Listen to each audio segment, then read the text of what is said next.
ఓం శ్రీ మహాగణాధిపతయ నమః. శ్రీ గురుభ్యో నమః. వందే శంభుమాపతిం సురగురుం వందే జగత్కారణం వందే పన్నగభూషణం మృగధరం వందే పశూనాం పతిం వందే సూర్య శశాంక వన్యనయనం వందే ముకుంద ప్రియం వందే భక్తజనాశ్రయం చ వరదం వందే శివం శంకరం. కాయ్ టీవీ మీడియా ప్రేక్షకులకు నమస్సుమాంజలి. మనం ఇప్పుడు లోకేశ్వరేశ్వరుడైనటువంటి పరమేశ్వరుడి దక్షిణ హస్తమున ఉన్నటువంటి ఢమరుకము యొక్క ప్రాశస్త్యము రహస్యముల గురించి చక్కగా తెలుసుకునే ప్రయత్నం చేద్దాము. ప్రాచీన కాలము నుండి విశ్వమంతటిలో శివోపాసన జరుగుతూనే ఉన్నది. ఆరాధ్య స్వరూపుడు మహామహిమాన్వితుడు పరమేశ్వరుడు. విశ్వ ప్రపంచ సృష్టికర్త పాలకుడు సంహారకుడు శివుడే. శివ పదమునకు కళ్యాణదాత కళ్యాణ స్వరూపుడు అని అర్థం. దేవతలు ధనుజులు ఋషులు మహర్షులు యోగీంద్రులు సిద్ధులు మునీంద్రులు గంధర్వులే కాకుండా బ్రహ్మ విష్ణువులు కూడా శంభుణ్ణి ఉపాసించినారు. ఇది అందరూ కూడా గమనించవలసిన విషయం. ఈ విషయాలన్నీ కూడా మనకు శివపురాణము లింగ పురాణము మార్కండేయ పురాణం చాలా స్పష్టంగా తెలియజేశాయి. అచింత్య అవ్యక్త నిర్గుణ గుణాత్మజుండు శివుడు భవుడు శంకరుడు. అయితే విశ్వేశ్వరుని యొక్క విరాట స్వరూపము ఎట్టిది అంటే శిరస్సున గంగను పట్టి ముడివేసిన జటాజూటము. అలాగే జటాజూటం పై నుండి మకుట మణిభూషణంలా వెలుగుతున్న చంద్రవంక, అంటే ఈ చంద్రవంక మనోనిగ్రహానికి ప్రతీక అన్నమాట. అలాగే ముఖమున సూర్య చంద్ర నేత్రముల మధ్య పాలభాగంలో అగ్నినేత్రము. చూడండి ఎంత గొప్పగా ఉందో. అలాగే మెడలో ఆభరణంలా అలరారుచున్న కాలసర్పం, అంటే శాశ్వతత్వము అని అర్థం అన్నమాట. అలాగే దక్షిణ హస్తమున శబ్ద బ్రహ్మ స్వరూపమైన ఢమరుకం.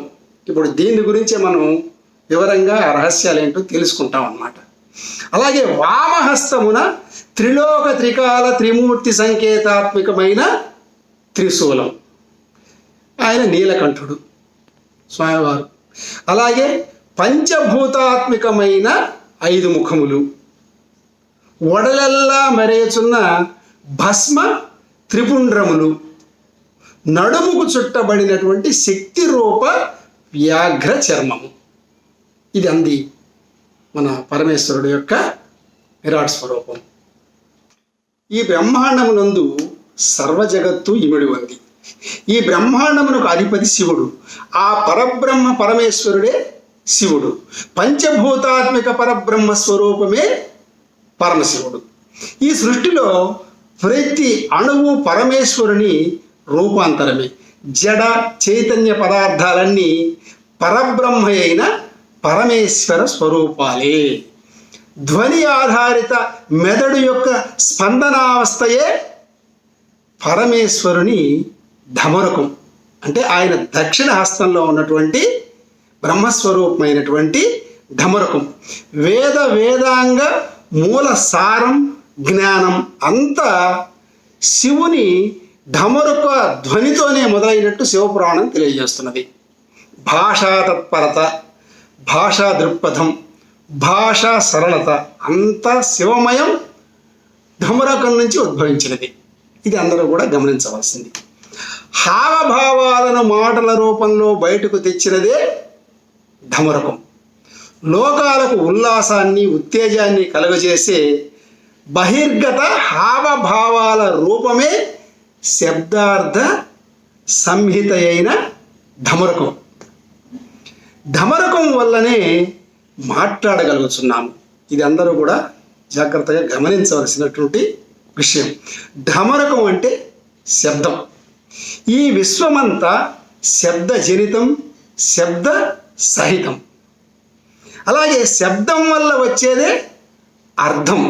శబ్దార్థాల రెంటిని స్ఫురింపజేసే ఢమరుకాన్ని చేత ధరించిన అర్ధనారీశ్వరుడైన పరమేశ్వరుడు జగత్తుకు తల్లి తండ్రి అని సూచించే శబ్దార్థ విధానమే మన ఢమరుకం. అందుకనే కాళిదాసు గారు కూడా వాగర్ధావివ సంపృక్తౌ, వాక్ అర్ధ వివ సంపృక్తౌ, వాక్ అర్ధ ప్రతిపత్తయే జగతః పితరౌ వందే పార్వతీ పరమేశ్వరౌ అన్నాడు. పరాశక్తి మొదలుకొని భూమి వరకు గల సమస్త ప్రపంచం శివుడి నుంచి ఉద్భవించిందని శివపురాణం తెలియజేసింది. మహానుభావుడైన పాణిని మహర్షికి మరియు ప్రముఖ నాట్యాచార్యులైనటువంటి భరతమునికి తన దక్షిణ హస్తములోని ఢమరుకాన్ని మ్రోయిస్తూ తాండవం చేస్తూ దర్శనమిచ్చాడు లోకేశ్వరేశ్వరుడైనటువంటి పరమేశ్వరుడు. శివుని గాన వృత్తావసాన సమయంలో పాణిని మహర్షికి 14 శబ్దాలు వినిపించాడటండి. అవేంటంటే ఓం ఐ ఉన్ రుల్ రుక్, ఏ ఓం ఐ ఔ, అయవరక్, యమగణన, కఫై హల్ షా సా సర్, ఇలా మొత్తం 14 శబ్దాలను ఢమరుక శబ్దాలుగా చక్కగా వినిపించాట. అందుకనే పాణిని మహర్షి ఇవన్నీ ఒడిసి పట్టుకొని మహేశ్వర సూత్రముల పేరిట గొప్ప గ్రంథం అష్టాధ్యాయి అనే గ్రంథాన్ని, వ్యాకరణ గ్రంథాన్ని సంస్కృతంలో రచించాడు. సూత్ర సహితమైన శిక్షా గ్రంథాన్ని అందించాడు. మరి ఇదే మన ఢమరుకంలో ఉన్నటువంటి మహిమ, రహస్యము. కాబట్టి శబ్దము, అర్థము ఢమరుకం ద్వారా ఋగ్వేద కాలం నుంచే మనకు ఉన్నాయి అని సమస్త గ్రంథాలు తెలియజేసినాయి. కాబట్టి మనము శివుడి యొక్క ఢమరుకాన్ని గురించి చక్కగా తెలుసుకొనుట జరిగినది. పరమేశ్వరుడి చేతిలో ఉన్న మరి ఒక ఆయుధముల గురించి మరొక వీడియోలో మళ్ళీ తెలుసుకుందాం. అంతవరకు సెలవు. స్వస్తి. ఓం నమః శివాయ. మరిన్ని అప్డేట్స్ కోసం మా కాయ్ టీవీని సబ్స్క్రైబ్ చేసుకోండి. మా వీడియో కనుక మీకు నచ్చినట్లయితే లైక్ చేయండి, షేర్ చేయండి. మీ విలువైన అభిప్రాయాలను కామెంట్ బాక్స్లో తెలియజేయండి.